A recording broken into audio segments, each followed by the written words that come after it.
This channel does not promote any violent, harmful, or illegal activities. All content provided by this channel is meant for an educational purpose only.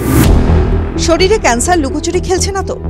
ক্যান্সারকে আর এখন পুরোপুরি মারণ রোগ বলা যায় না। সঠিক চিকিৎসায় সেরে ওঠে, কিন্তু অনেক সময় চিকিৎসার পরও শরীরে ক্যান্সার লুকিয়ে থাকে। শুনতে আতঙ্কের মনে হলেও বিষয়টা একেবারে উড়িয়ে দেওয়ার মতো নয়। প্রত্যেকের শরীরেই লুকিয়ে থাকতে পারে ক্যান্সার। আমেরিকার মিশিগান ইউনিভার্সিটির গবেষণায় এমনই তথ্য উঠে এসেছে। মিশিগান ইউনিভার্সিটির ডক্টর গ্যারি লুকারের নেতৃত্বে ক্যান্সার সম্পর্কিত একটি বিশেষ গবেষণা হয়েছে। ব্রেস্ট ক্যান্সারের ক্ষেত্রে এর সম্ভাবনা বেশি। গবেষণা অনুযায়ী ব্রেস্ট ক্যান্সারের ক্ষেত্রে সুস্থতার পরও এর কোষ থেকে যায়। এই গবেষণার ফলে ব্রেস্ট ক্যান্সারের চিকিৎসায় আরও উন্নতি করা যেতে পারে বলে মনে করা হচ্ছে। গবেষণায় আর কি পাওয়া যাচ্ছে? সেখানে বলা হচ্ছে, বেশিরভাগ মানুষই বিশ্বাস করেন ক্যান্সারের সফল চিকিৎসায় পুরোপুরি সুস্থ হয়ে যাওয়া যায়, কিন্তু ইস্ট্রোজেন রিসেপ্টর পজিটিভ ব্রেস্ট ক্যান্সারের ক্ষেত্রে এতটা সহজ নয়।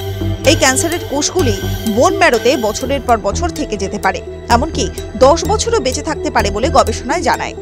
এই গবেষণাকে সতর্কবার্তাও বলা যায়, যাতে ক্যান্সারের চিকিৎসার ক্ষেত্রে এই বিষয়গুলো মাথায় রাখা যায়। TV9 Bangla digital.